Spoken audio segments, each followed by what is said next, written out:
আৰু এই বংগ যিটো প্ৰস্তাৱ কাৰ্যকৰী হোৱাৰ পিছত কেনে ধৰণৰ প্ৰতিক্ৰিয়া আহিছিলে গোটেইখিনি আমি ইয়াত পাম। আমি যদি চাওঁ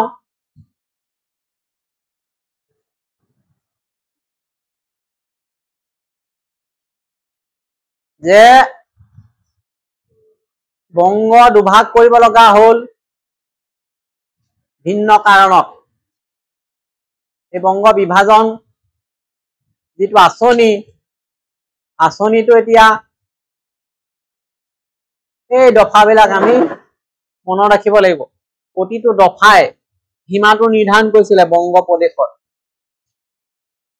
এই মেপখন চালে আমি দেখা পাম যে কিমান ডাঙৰ এখন বংগ প্ৰদেশ। বংগ প্ৰদেশৰ সীমা এই আমাৰ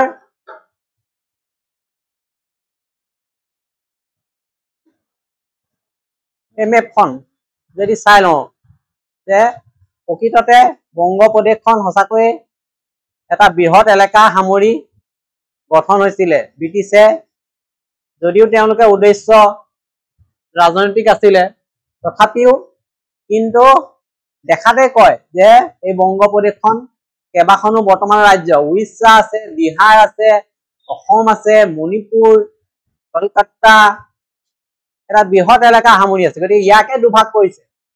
এই পাৰ্টটো এইটো পাৰ্ট পূৰ্ব বংগ অসম হ'ব, ইয়াৰ ৰাজধানী ঢাকা হ'ব আমি পাম এতিয়া। আৰু এই পাৰ্টটো যিটো বিহাৰ উৰিষ্যা এইবিলাক থাকিলে পশ্চিম বংগৰ লগত লগাই এখন নতুন প্ৰদেশ হ'ব, সেইটোৱেই চিন্তা চৰ্চা কৰিছে। আৰু এই গোটেই আঁচনিটো 1905 খ্ৰীষ্টাব্দৰ 2 ফেব্ৰুৱাৰীত লৰ্ড কাৰ্জনে অনুমোদনৰ কাৰণে লণ্ডনলৈ পঠালে ভাৰত সচিবৰ অনুমোদন কৰিবলৈ। আৰু 9 জুন তাৰিখে ভাৰত সচিব জন বদ্ৰিকে তাৰ বাৰ্তাৰ যোগেদি বংগভংগৰ প্ৰস্তাৱত অনুমোদন জনোৱা বাৰ্তাটো পোৱা গ'ল। আৰু 19 জুলাইত ভাৰত ব্ৰিটিছ চৰকাৰে বংগভংগৰ পৰিকল্পনাটো প্ৰকাশ কৰিলে। ইয়াত যিটো নাম আছে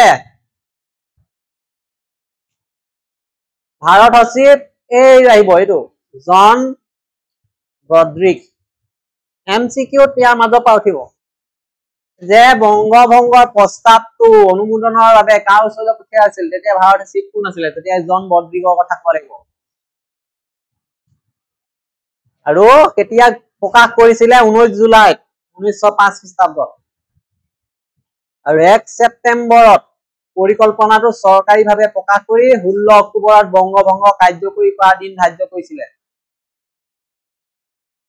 বংগভংগ কাৰ্যকৰী কৰাৰ দিনটো আহিব 16 অক্টোবৰ। এতিয়া দফাবিলাক বংগভংগৰ 4টা দফা আছিলে, এইকেইটা মোক লাগিব 2 মিনিটৰ পিছত। গতিকে ইয়াত কি আছে আমি চাই লৈছো। বংগভংগ আঁচনিৰ প্ৰথম দফাত কি আছিলে? যে ৰাজশ্বাহী, ঢাকা, চট্টগ্ৰাম এই সংমণ্ডলৰ সৈতে অসম সংলগ্ন কৰি এখন প্ৰদেশ গঠন কৰিলে, নতুনকৈ নাম দিলে পূৰ্ববংগ অসম। প্ৰথম দফাত আমি কৈছিলোই যে 3খন ৰাজ্য বা অঞ্চল ৰাজশ্বাহী, ঢাকা, চট্টগ্ৰাম, তাত 15খন জিলা আছিলে অসমৰ লগত সংলগ্ন কৰিব আৰু নতুন প্ৰদেশ গঠন কৰিব। নাম দিছে পূৰ্ববংগ অসম। ইয়াৰ ৰাজধানী কি হ'ব এইটো দিছে, ৰাজধানী হ'ব ঢাকা। পূৰ্ববংগ অসমৰ ৰাজধানী হ'ব ঢাকা। আৰু এই নতুন প্ৰদেশখন চোৱা চিতা কৰিবলৈ এজন লেফটেনেণ্ট গভৰ্ণৰ থাকিব। অৰ্থাৎ পূৰ্ববংগ অসম প্ৰদেশৰ শাসনৰ দায়িত্ব এজন লেফটেনেণ্ট গভৰ্ণৰ, আমি এতিয়া ৰাজ্যপাল বুলি কওঁ, দায়িত্ব দিছে। প্ৰথম দফাত ক, খ, গ আৰু ঘ আছিলে। অসমৰ ৰাজধানী হ'ব ঢাকা। আগতে শ্বিলঙত আছিলে, ঢাকালৈ লৈ গ'ল। প্ৰথম দফাত কি কি পালো এইকেইটা স্পষ্ট হ'ল যে অসম প্ৰদেশ গঠন হব নতুনকৈ পূৰ্ব বংগ অসম অঞ্চল থাকিব ৰাজশ্বাহী ঢাকা আৰু চট্টগ্ৰাম তাৰ পিছত কলে পূৰ্ব বংগ অসম প্ৰদেশৰ ৰাজধানী ঢাকা হব কলে 3 নম্বৰত কলে পূৰ্ব বংগ অসম প্ৰদেশখন চোৱা চিতা কৰিবলৈ দায়িত্ব দিলে এজন লেফটেনেণ্ট গভৰ্ণৰ হাতত আগতে যেটো ৰাজধানী শ্বিলঙত আছিলে শ্বিলঙৰ পৰা ৰাজধানী লৈ গল এতিয়া ঢাকালৈ দ্বিতীয় দফাত কি আছে দ্বিতীয় দফাটো গুৰুত্বপূৰ্ণ আমি এখন দুখন প্ৰদেশৰ কথা কৈ আছে প্ৰথমখন প্ৰদেশ পালো পূৰ্ব বংগ অসম দ্বিতীয়খন প্ৰদেশ বৃহত্তৰ যিখন বংগ অৱশিষ্ট অংশ যোগ দিলে এই দ্বিতীয় বংগ প্ৰদেশৰ কথাটো দ্বিতীয় দফাত আছে পূৰ্ব বংগ অসমৰ বাবে ঢাকা টকীয়া উচ্চ ন্যায়ালয় স্থাপন হব